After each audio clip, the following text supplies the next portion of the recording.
Yo, what up guys? Killshot POV here. Another random video, and I hope you guys enjoy. This is single player. I have free on Epic Games, and yeah, sit back, relax, enjoy the commentary and gameplay. Hello? Nora Solheim here. Nora, where have you been? Walter? Wait, I just came in from the office. I just fell asleep on the sofa. I was dreaming of really weird things. Are you still in the office working? Yes, I saw you leaving.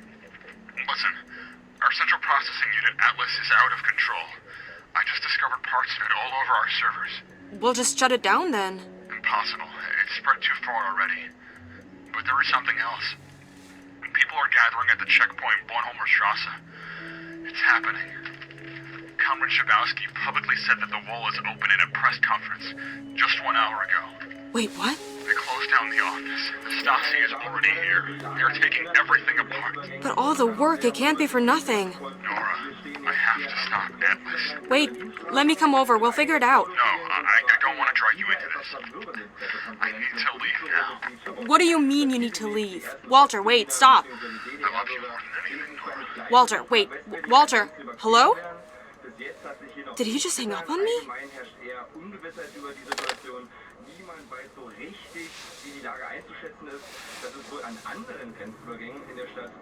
Hello and welcome to the developer commentary of Industria.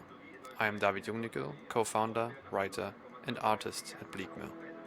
And I'm Steve Chapman, co-founder, developer and level designer at Bleakmill. To listen to a commentary node, simply approach it and press use, and to stop listening, press use again or just walk away. Keep an eye out throughout the game as we have plenty of development insight from ourselves, the musician, sound designer and animators. Industria took 5 years to complete and is the first game we ever made, and with that, a huge learning experience for everyone involved. From learning the actual tools like Unreal Engine, Blender and others, to team organization, hitting deadlines, level design, technicalities like optimization, writing, community management and maintaining a healthy work-life balance and so much more. While being imperfect and a major challenge for us and our closest people, Industria marks our entry into the industry and we could not be more proud of it. Thank you, the players, and the community for supporting us throughout the years. Enjoy the commentary.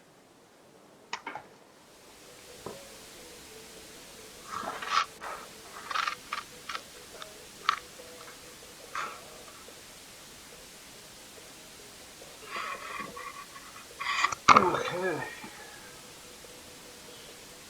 Now, I'll be doing a playback, of course, with all my videos before this goes up on YouTube. Probably this soon and shit. But so far for computer game, not too shabby. A little bit of lag. I'll just go here. Just give me a second, guys.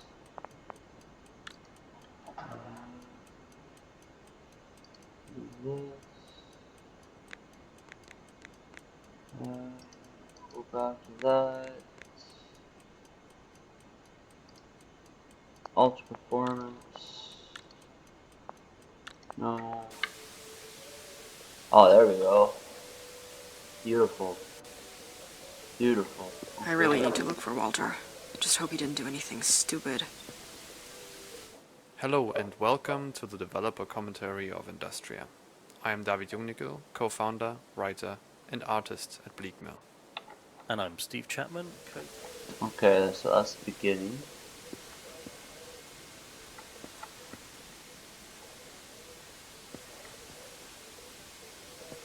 Not too shabby.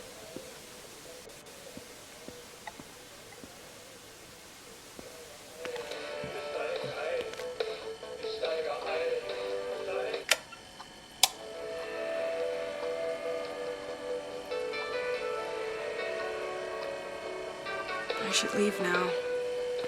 In early builds of the game, the player started inside the office and close to the machine itself. We soon found this to be a major issue though, as players were just starting the game and straight away entering the tangent universe. This meant that before they'd even got used to controls and Might be a little mechanics, longer than they had that. likely already missed valuable information about the story. Where does the game start, and when does it start? And even more concerning, players may have just continued unaware of the fact that they'd even entered a new universe. We also realised we'd failed to build the tension and atmosphere that we'd envisioned, and our primary focus at this point was pacing. We added the entire exterior of the level after testing, and wanted to begin the game away from the machine, and so we placed Nora in her apartment at the start, allowing us to implement a calm beginning and ramp up the intensity as we move towards the office. This also gave us the room to mimic this concept using music, starting with mellow bursts at the apartment and moving towards more frantic themes and sounds at the machine itself. Cool.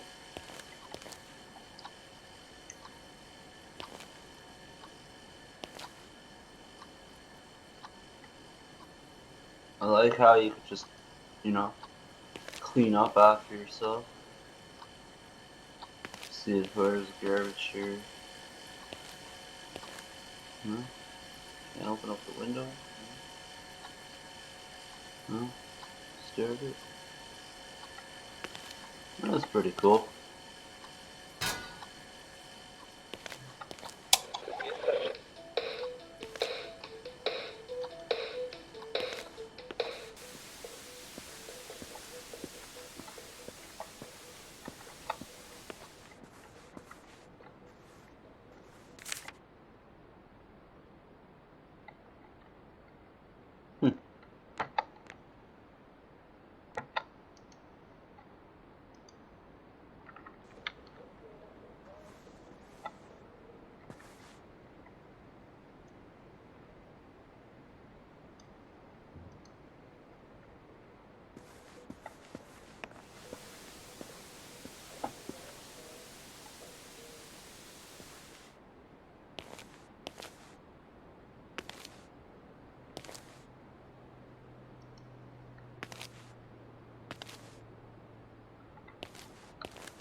The GDR setting was always a pretty dominant aspect of Industria's theme. As I'm from Berlin and my childhood being littered with my country's history of the wall, east and west, it was important for me to get our settings authentic and unique. We gathered a lot of reference pictures online and through books. The apartment layout, as well as the stairwell, is very typical for the time and GDR architecture. The handheld blender, RG28, the dishes and the radio, fridge, desk, hand railings and windows, street lamps and carpets are directly modeled after photographs, creating an unusual environment for a video game, as the GDR setting was rarely shown in this medium. Looking into our studio's future, we see ourselves exploring more of this setting, as well as other specific settings and places, evoking a feeling of familiarity, just as our main reference Half-Life 2 did with City 17's design. Cool.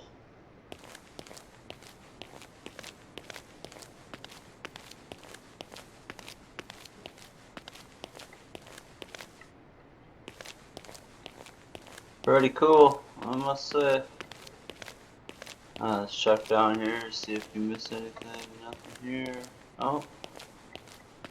Alright. I'm playing on normal. Stasi. Walter wasn't kidding. It just, first time playing a game like this is actually pretty cool. I like it. Especially if it has fucking commentary from the devs or developers and shit. I like to call them devs, short form for developers, but yeah. Other than that, everything's pretty dope. Actually, before I install, no.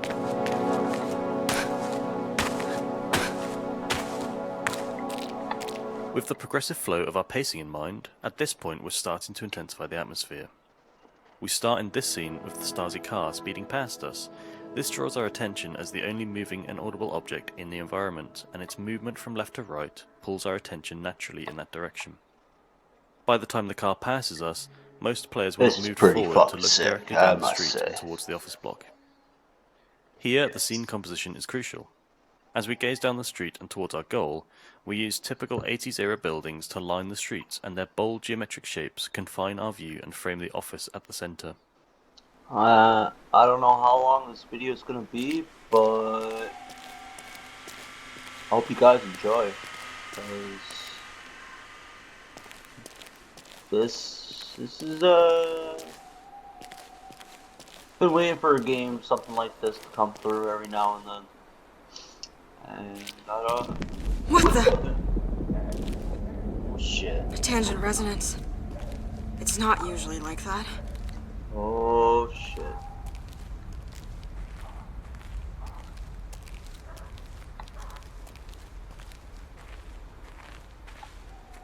Like what I was saying, every now and then there's a game that really piques my interest. This piques my interest. You got that car doing his patrol.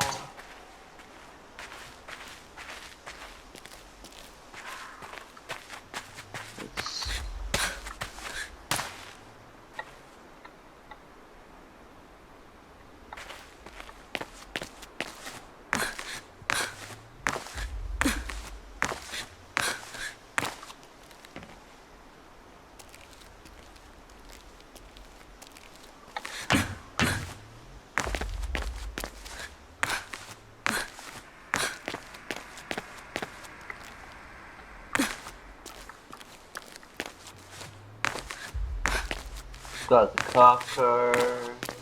Industria, I do believe that's what it's called.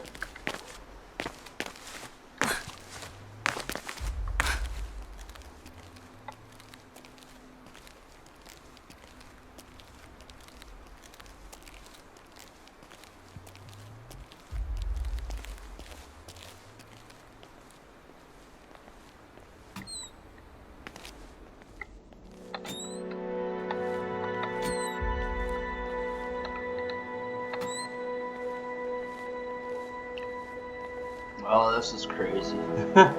Where is everyone? Hey, I'm Clemens, sound designer at Bleakmill. I joined the team at Bleakmill rather late, so I was always kind of behind in the process and had to design the sounds to stuff that was already there. This can be an easy task, but it also makes the chance very small to influence certain topics and ideas. In the office level, the very special thing are the shockwaves of the sender, almost being audible in every corner of the level.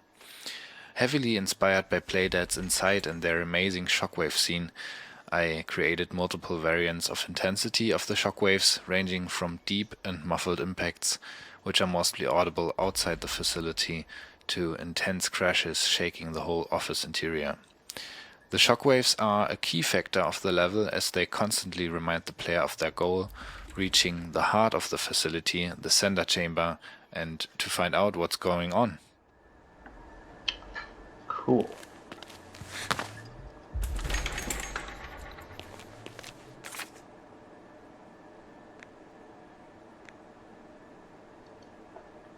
Okay. Can't get up there? That sucks.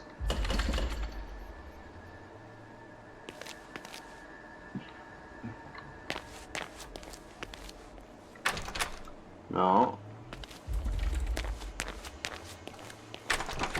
No. Of course, it has to be the hallway down here. That's the elevator, huh? Good to know.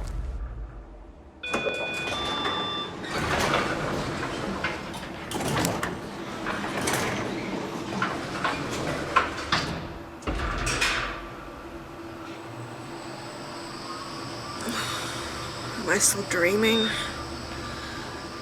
Focus, Nora. Focus.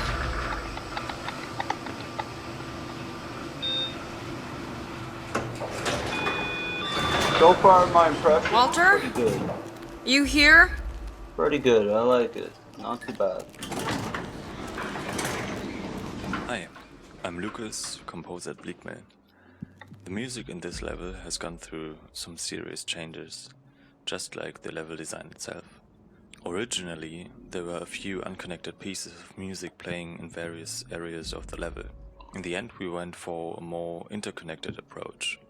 One track in a number of variants, split into special stems and loops to give the whole level a consistent feel of mystery, while also building up tension from apartment to center. The track which plays here was actually composed for an abandoned shopping mall in the canal level, which sadly had to scrapped. I composed the song with the charm of an old mall in mind, still standing escalators, a glamorous building from a different time. As the shopping mall level was scrapped, the track moved to the office as the team already fell in love with its sparkling mystery vibe. Huh.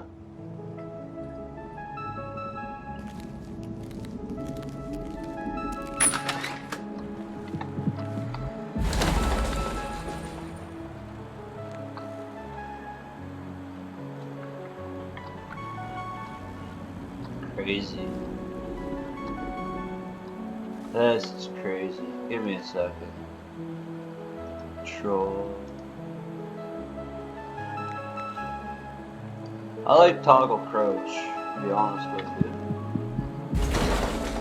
I like sneaky, you know?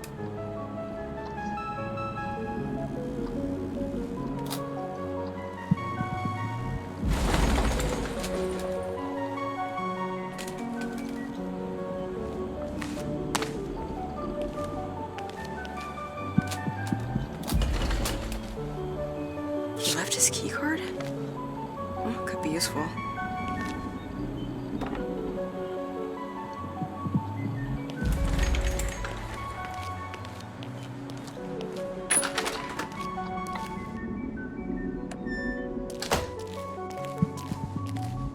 If it's kind of choppy, I got a really shitty, whatchamacallit, graphics card.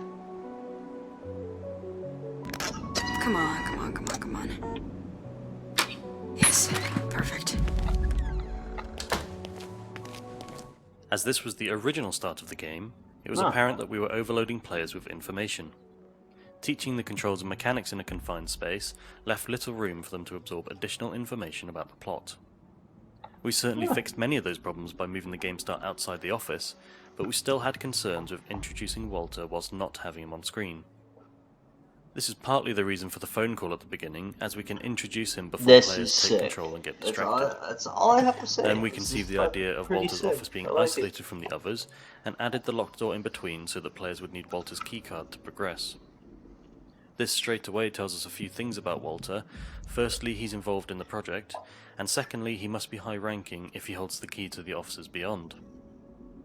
We purposefully kept the first corridor simple with no other rooms aside from Walter's office, and by adding personal items like the photograph to his desk and having Nora call out to Walter, we ensure the player is now aware of the game's premise and Walter's importance to it.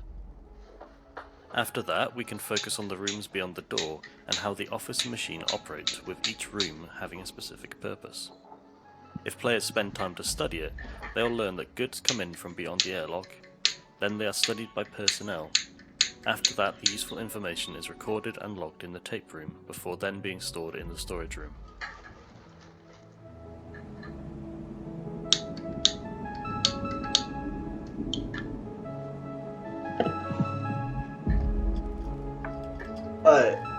I gotta do that again. Give me a second. As this was the original start of the game, it was apparent that we were overloading players with information. Teaching the controls and mechanics in a confined space left little room for them to absorb additional information about the plot. We certainly fixed many of those problems by moving the game start outside the office, but we still had concerns with introducing Walter whilst not having him on screen. This is partly the reason for the phone call at the beginning, as we can introduce him before players take control and get distracted. Then we conceived the idea of Walter's office being isolated from the others, and added the locked door in between so that players would need Walter's keycard to progress. Makes sense. This straight away tells us a few things about Walter. Firstly, he's involved in the project, and secondly, he must be high-ranking if he holds the key to the offices beyond. Makes sense. We purposefully kept the first corridor simple with no other rooms aside from Walter's office, and by adding personal items like the photograph to his desk and having Nora call out to Walter, we ensure the player is now aware of the game's premise and Walter's importance to it.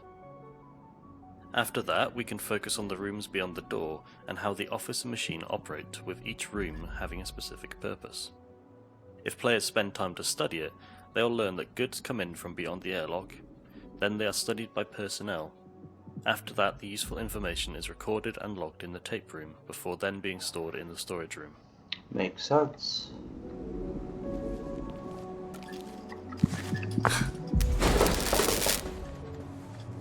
That makes sense.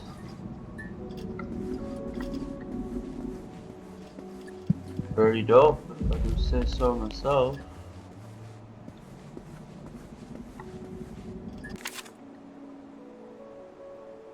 Sweet. Okay, codes. Always good to have codes. Never be too sure what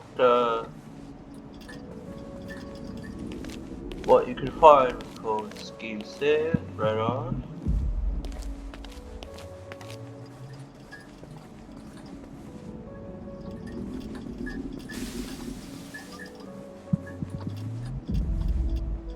A lot of stuff you can grab, like this. Why would you have this in here? Same with this too. What the fuck? So weird. Weird.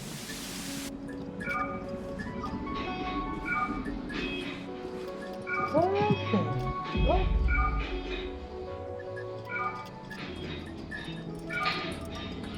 The fuck?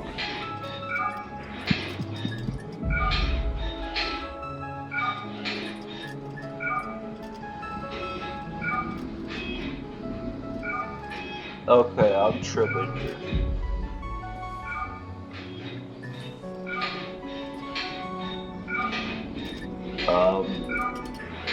I'm gonna pretend I never saw that.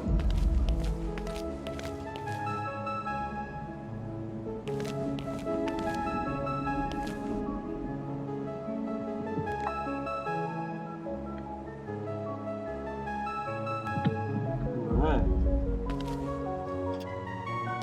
Codes. This is Security Zone 3.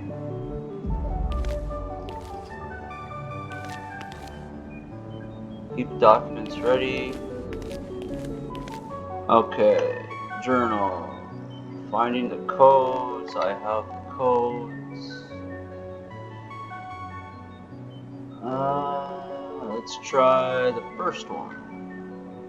0012. Oh.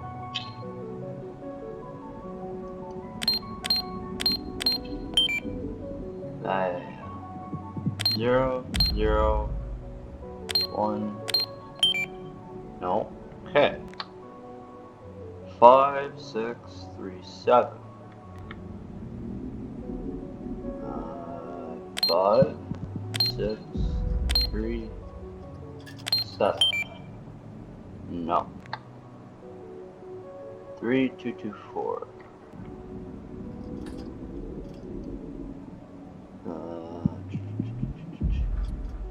3224. No. 3723. 3723. 3723. No. Of course it has to be the fucking last one.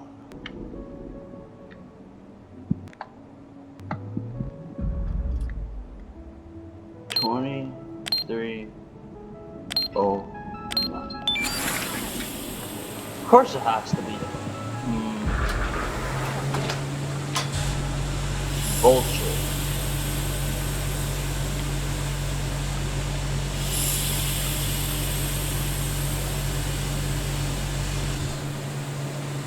We good?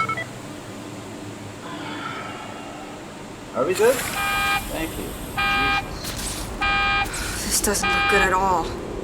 Oh, it doesn't. We wanted to create a sinister atmosphere, hinting at the facility's work pipeline through environmental storytelling. The observation chambers are part of bringing material which arrived in the sender's central chamber. Objects like furniture from other timelines would arrive here on little desks and then put into chambers for possible decontamination. The scientists would carefully observe any obscure behavior of the material, with the past days written on top of the windows. Behind one of the windows, you can find a little reference to the only other game we made yet. A game jam entry called Jonathan's Whale. You can still find that on itch.io. Huh. That's pretty cool, man. Like,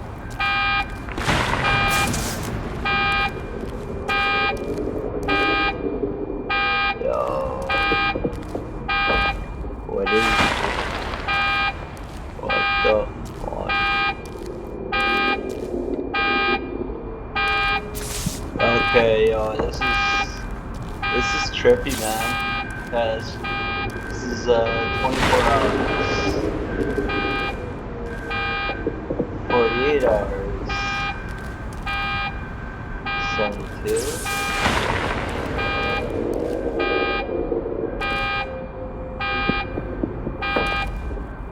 Day 5. What? Day 6. 7. Yo.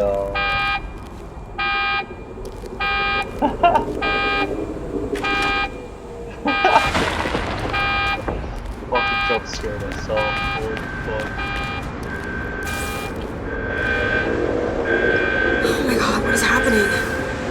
Why is it shaking that bad? Walter! Are you here? What is happening here? Why is it going that wrong?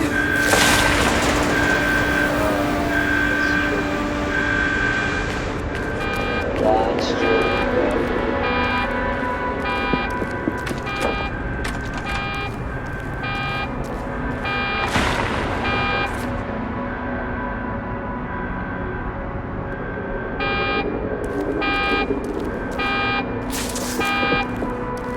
What do I do?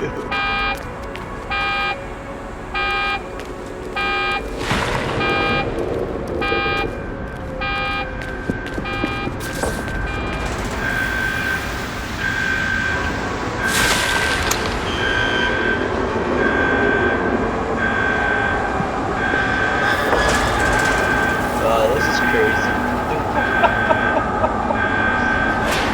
Always feels like happening. No!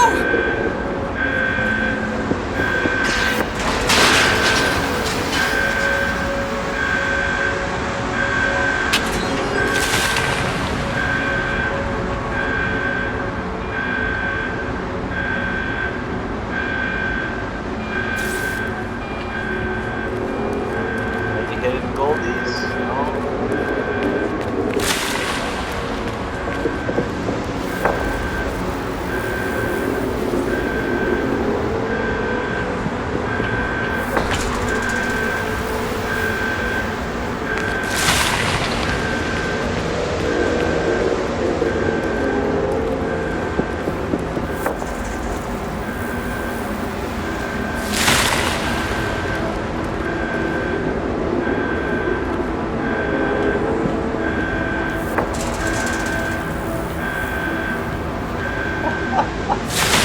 This is crazy, man.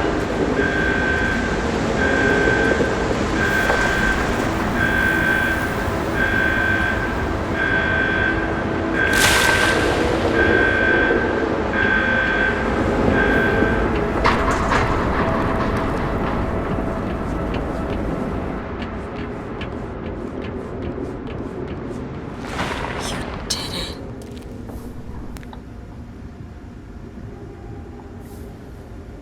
You brilliant idiot.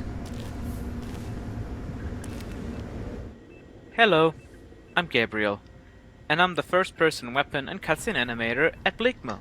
My task was to reanimate all weapons Left with 4 the Dead, experience I've no gathered from way. working on various weapon reanimation mods for Left 4 Dead 2. When we implemented Nvidia's ray tracing into Industria, we quickly saw an issue with our first-person models. The player would see the flying hands and attached weapons in reflective surfaces. This led to the idea of creating a full-body rig, which would also enable players to see Nora's legs when looking down, as well as more dramatic shadows in certain situations. Our character animator Ben made a start with a full-body rig, and I've set up the head camera for a first test with just the pistol. After Steve implemented everything, we realized the amount of work attached to those extra legs. Every interaction, like opening doors, grabbing an item, climbing ladders, or even just crouching, would need a complete rework. Questions like, but where does the ammo physically come from when reloading, and where do our holstered weapons go, emerged. We decided to abandon this path as development time was already tight. To fix the hovering hands and weapons and reflective surfaces, we simply excluded those objects from RTX. Huh. Cool. I'm coming for you, Walter. You can't leave me here.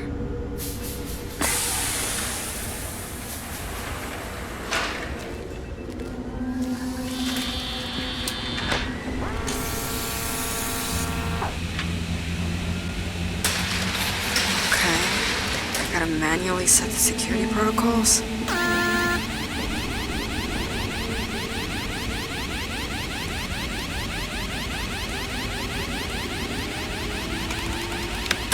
Come on!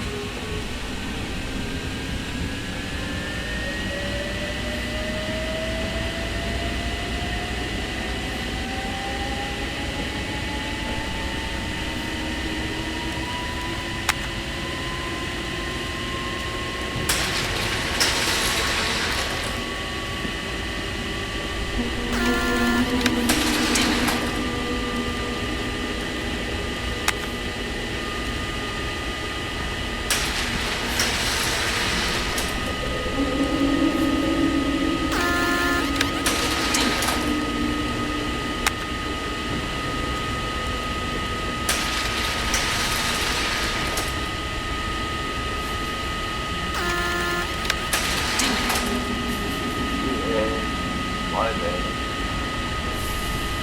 Oh dear.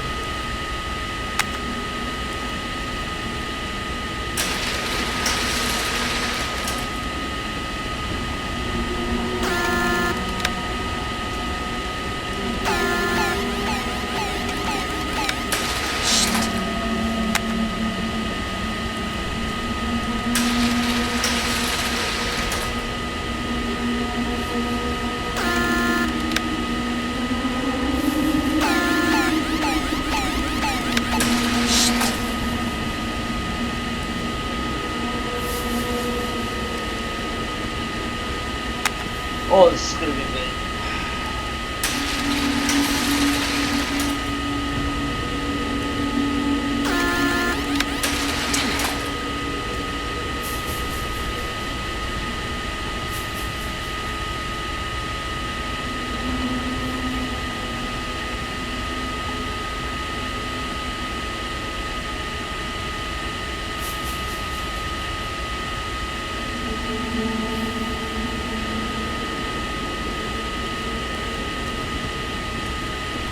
So we know it's 7B.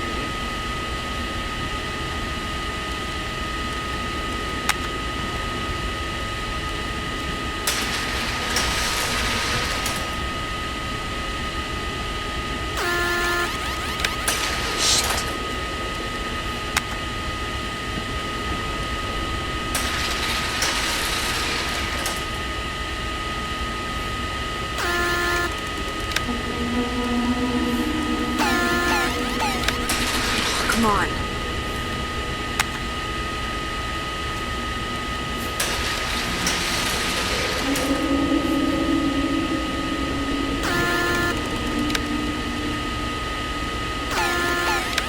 Damn it.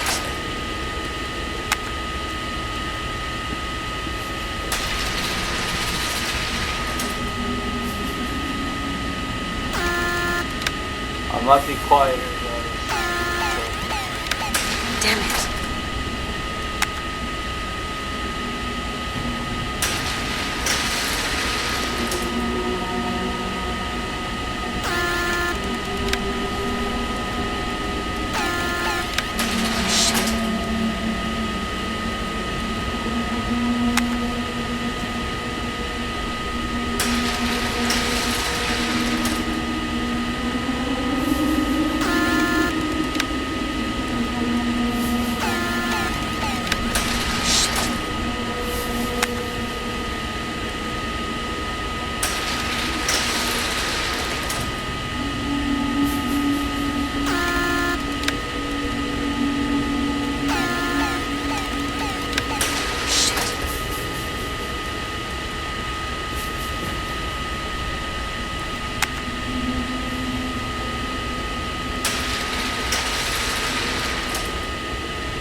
Come on!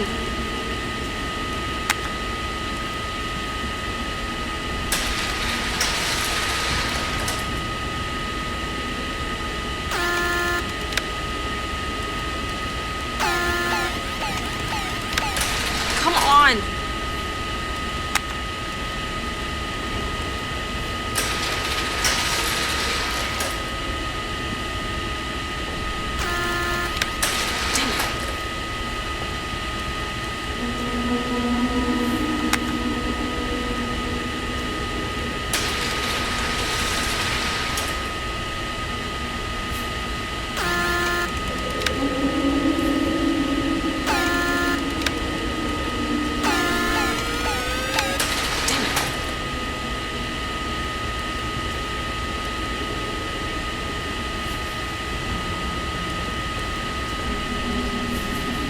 Okay, so it's that one, that one.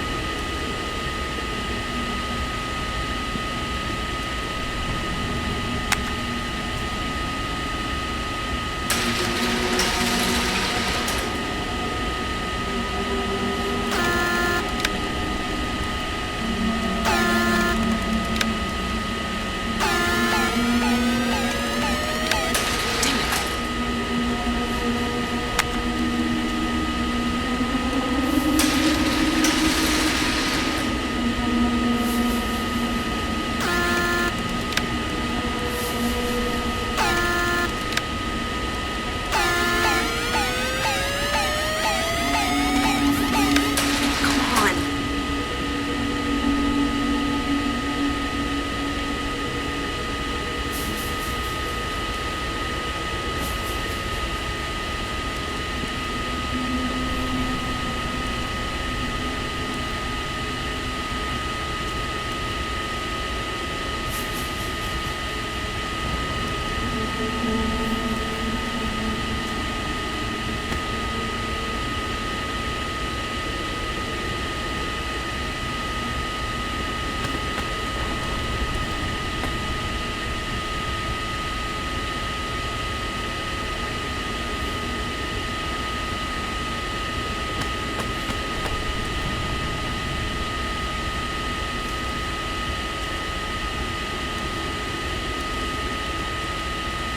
Alright, boys and girls, let's try this again.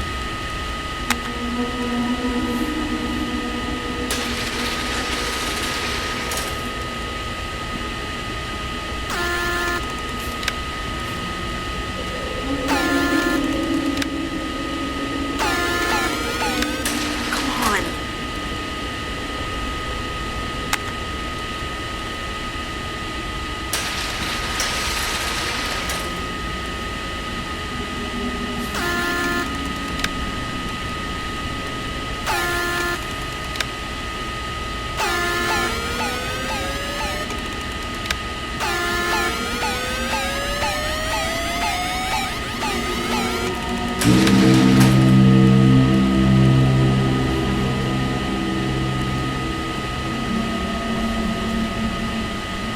Finally! Now get me the hell out of here. It took me a bit, but I got it.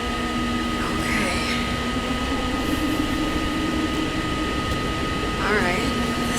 feels weird now. Oh shit. Oh my god, is this right? Is this supposed to happen? Is this supposed to happen? Oh my god. Oh my god. What the hell? Oh my god. Okay. Holy shit.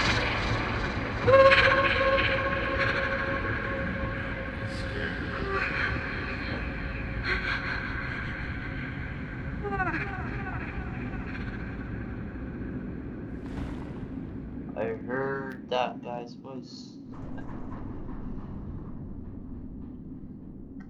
Wow. Intense beginning. Very intense beginning.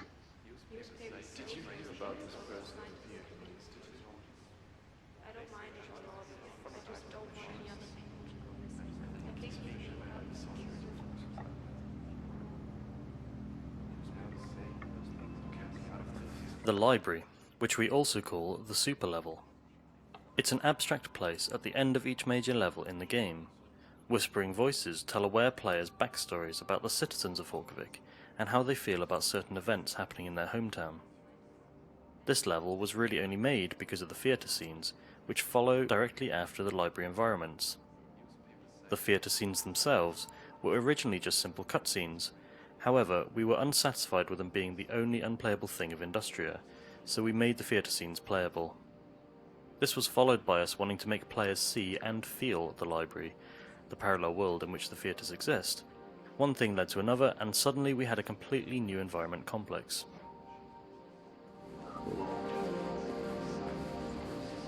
Yeah. It's just fucking trippy, man.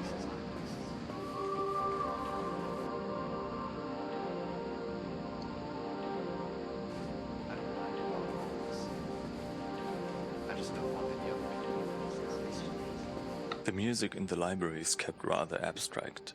I composed all library tracks with the difference between the normal and the parallel world in mind. The goal was a strong contrast to the other levels, as each library part stands for a certain part of the narrative. The music had to go through a change each time too, going from rather mystery to light ambient sounds to dark and more threatening drones that did a pretty good job. The theater music after each library part is always the same music track but altered with various filters to have a consistent music base while also differentiating between the two worlds. Yeah, that's pretty cool. This is I don't mind about all this I is just don't awesome. want This any is other the people type to of go shit I missing. like right here. It just puts you in a different perspective. Think of a different perspective, you know? Like,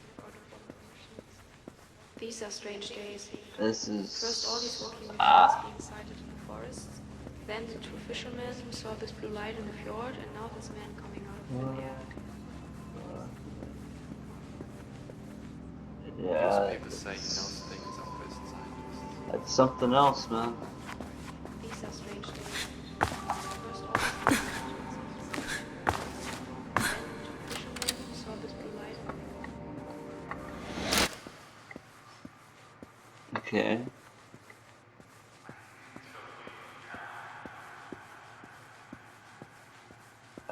This is nuts.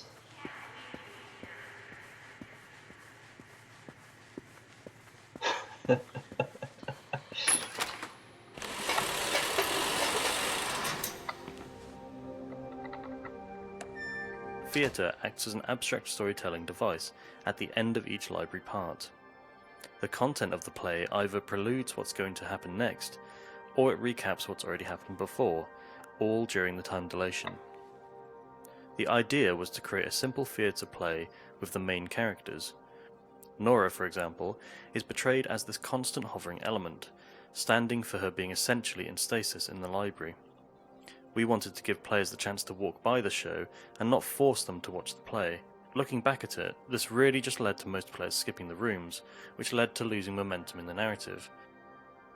The theatre is another example of us adjusting the game's content to our skill level. We wanted to show actual human characters in the game, but knew that face-to-face conversations and close proximity would not be up to our standards. Facial modelling and animation, hair movement and eyes are all hard things to get right for us indies, without any experience in game making especially.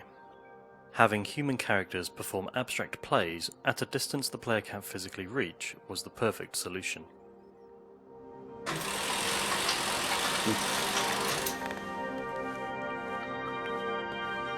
Crazy.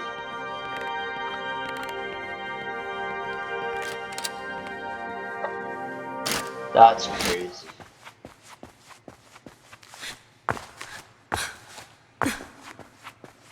On to chapter 2, I guess. Or maybe it's the chapter 1? I don't know. I don't know, we'll see.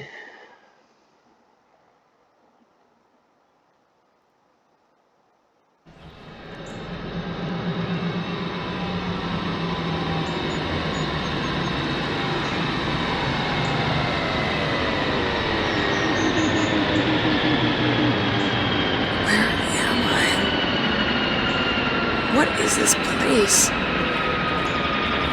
Walter?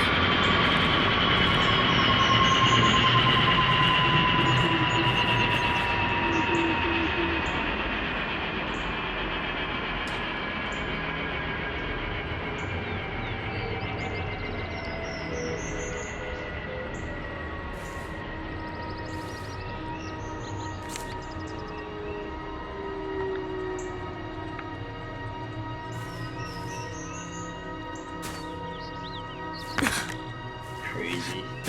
The Institute. This is the first room we made for Industria in January 2017. Back then we had no name yet, and the game was a lot darker and very different in genre. I remember visiting Steve in Wales to block out the first few rooms. Back then, we would have never thought we'd make it that far. As a Resi-inspired third person, the game featured fixed cameras and typical survival horror tropes from that mid-90s era of game. As our skills and capabilities evolved though, so too did Industria, which grew into a narrative first-person shooter much more in the vein of Half-Life 2. In the images, Half-Life you can see 2, what the first prototype looked like, and while very technically different, the general shapes of the room are at least comparable. Wow. You can also see one of the plans we drew up for this level, which for the most part is still fairly accurate to the release version.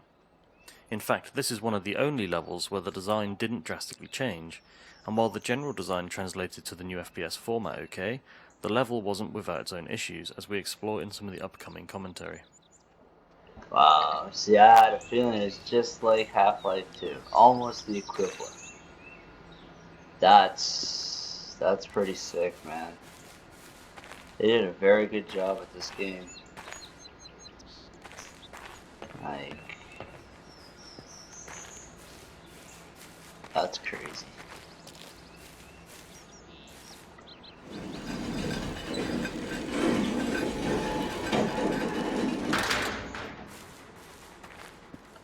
It's gonna Walter? summon.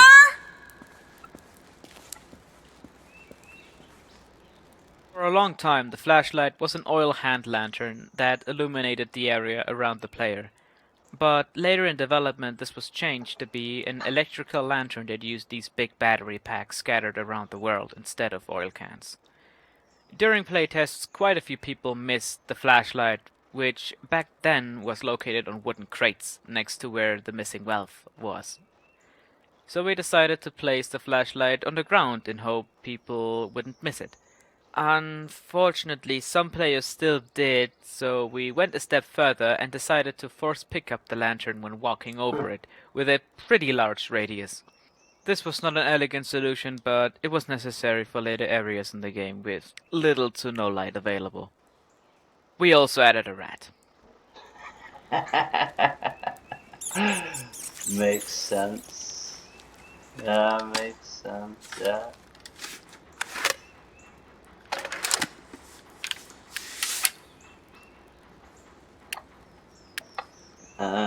Cool.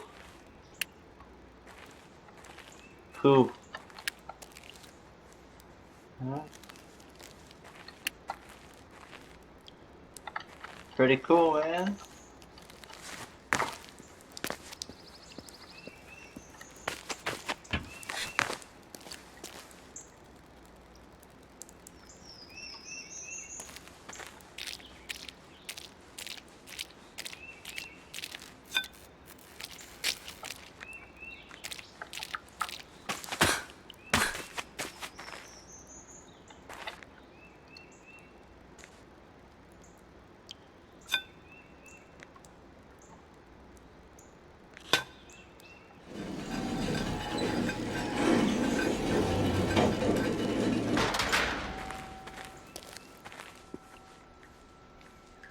Gotta be sneaky.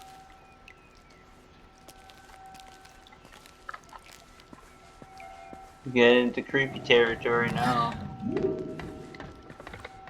Yeah, creepy motherfucking territory. What's that? Yeah. Some crazy shit. Oh, found some pistol rounds. Let's go. Just gotta be sneaky.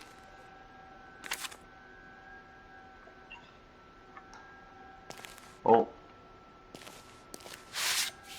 Oh, let's go. Found a fucking pickaxe. Let's go.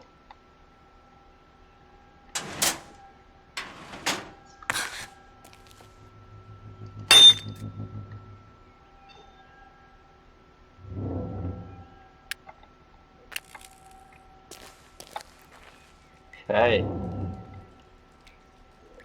Now we're getting somewhere. Found myself a trusty pickaxe.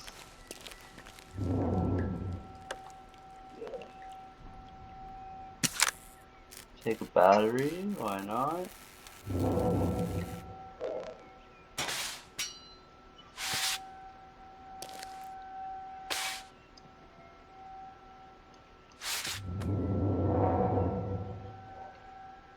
Yeah, I might as well save it.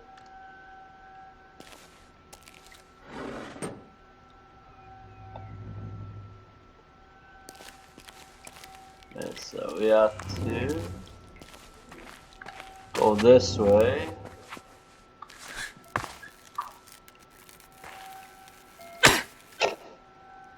Battery's full.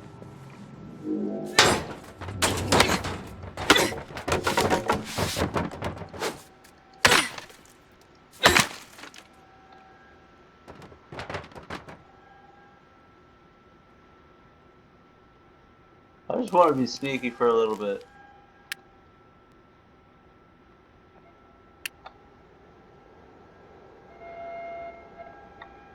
Pretty trippy, man.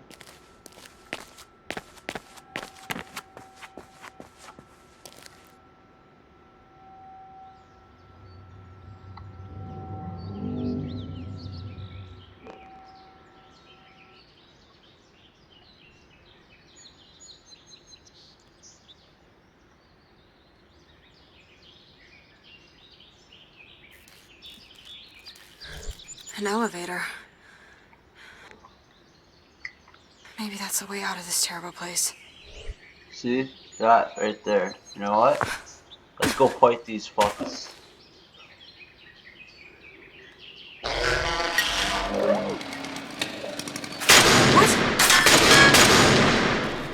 I don't know who you are, but if you want to live longer than 5 minutes, you should probably get the hell out of there.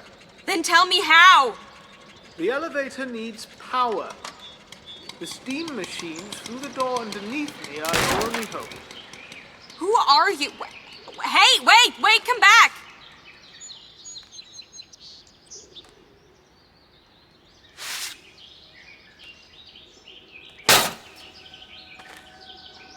We knew that we wanted a counterpart for Nora, someone leading her through this desolate and lonely world. Definitely inspired by Father Gregory from Half-Life 2. Yeah. Brent was born, a stubborn old man, living alone in the ruins of his town, stuck in a wheelchair. This is sadly the only time My you see new him in favorite person. game. We did not have the skills yet to let him appear more in a believable way. so we decided to keep his character voice only for the rest of the game. In future entries of the Industria IP, we see ourselves more in a position of having eye-to-eye conversations. Playdead's Limbo did a great job of showing human characters only very rarely, but just enough to make you believe that they actually had humans in the game. This inspired us to align our skills with a more simple storytelling method. That's sick. Oh man, that's sick. I love it. I love it.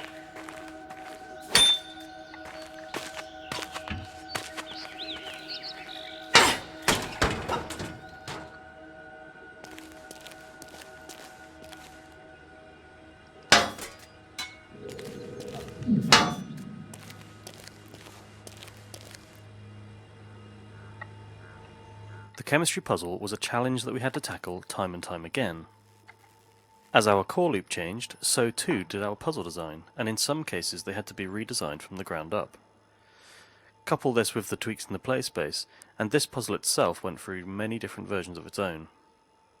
In fact, many of our puzzles in their first drafts suffered from displaying the solution before the obstacle, and so players would solve a puzzle before even knowing they were doing so. This is one of the reasons why we locked the door beneath Brent's cutscene, but it also helps us to pace the scene so that players stop to listen to him speak. With this new door locked, players now walk down the corridor, are met with Brent and the locked door, and are now aware of the puzzle to solve. Sounds simple, but for some reason it kept tripping us up early on. Since then, we now approach puzzles by showing players the problem first, and then provide potential ways to solve it. We also include fail states along the way. In terms of the chemistry puzzle, most iterations didn't even include fail states, and so it felt less like a puzzle and more like jumping hoops. Now, with the Glassatron in place, players can actively fail the puzzle until they take the time to understand it. Just like what I did with the... Oh wow. Okay.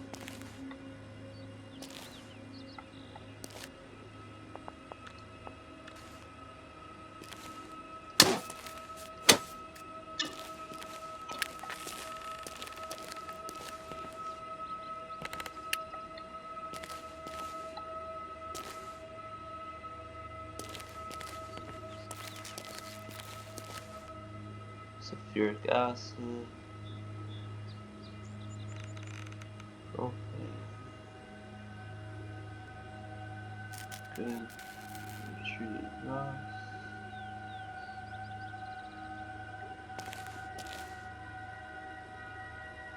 Add more ingredients first. Okay, so I need that, sulfuric acid, and that, and propane. Okay. Think that's what I need?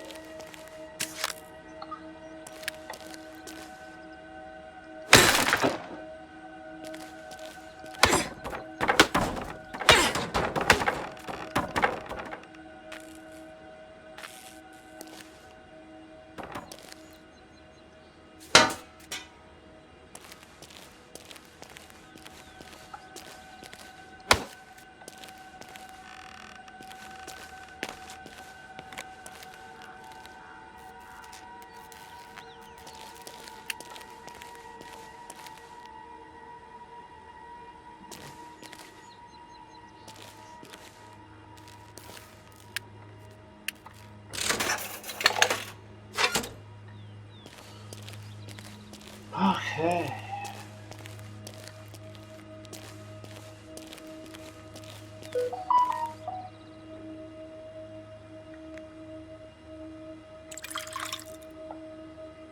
Alright. That. Now I just need sulfuric acid.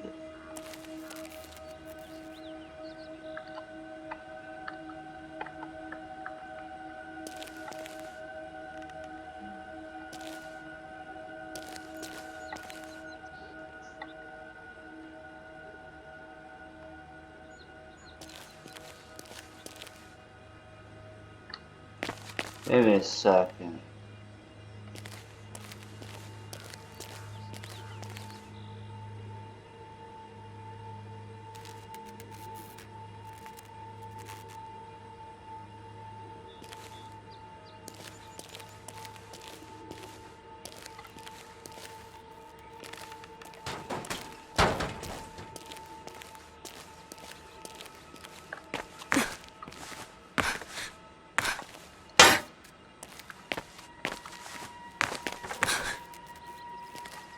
Okay.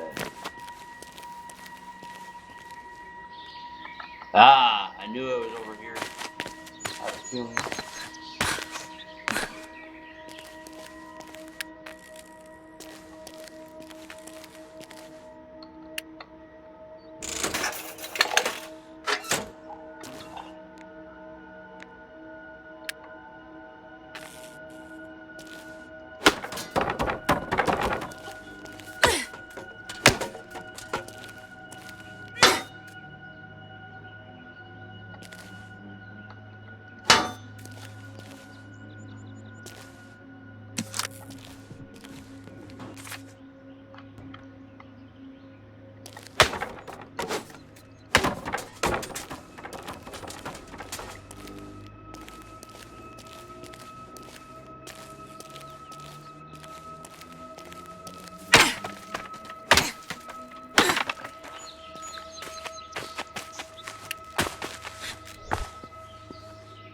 Oh, that's the worst.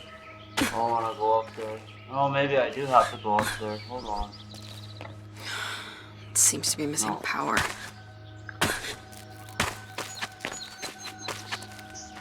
I need propane.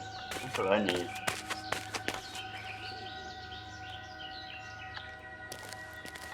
Missing propane.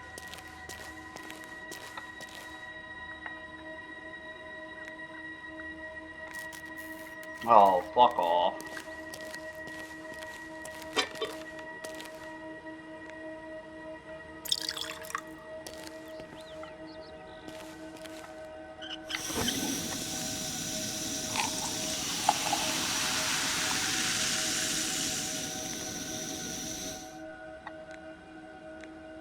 Rust remover.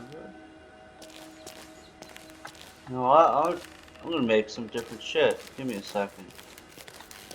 So let's do this, this one.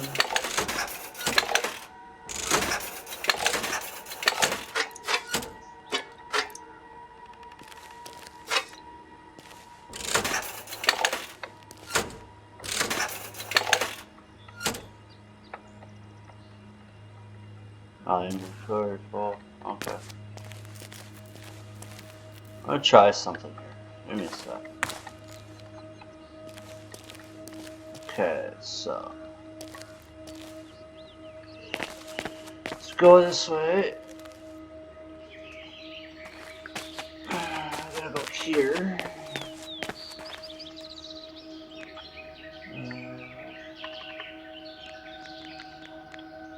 Rust remover.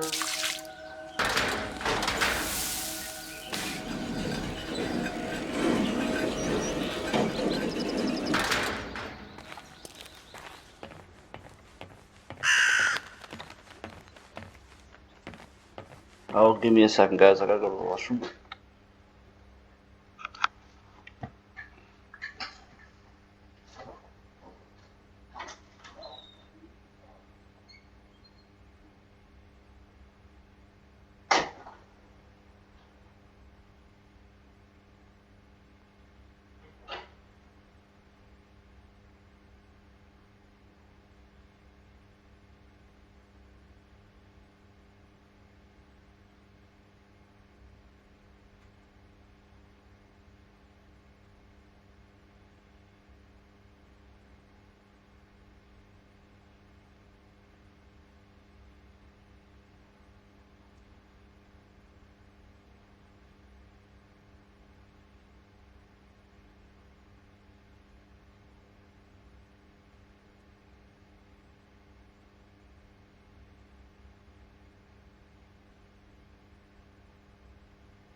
Alright guys, I have to end it off here.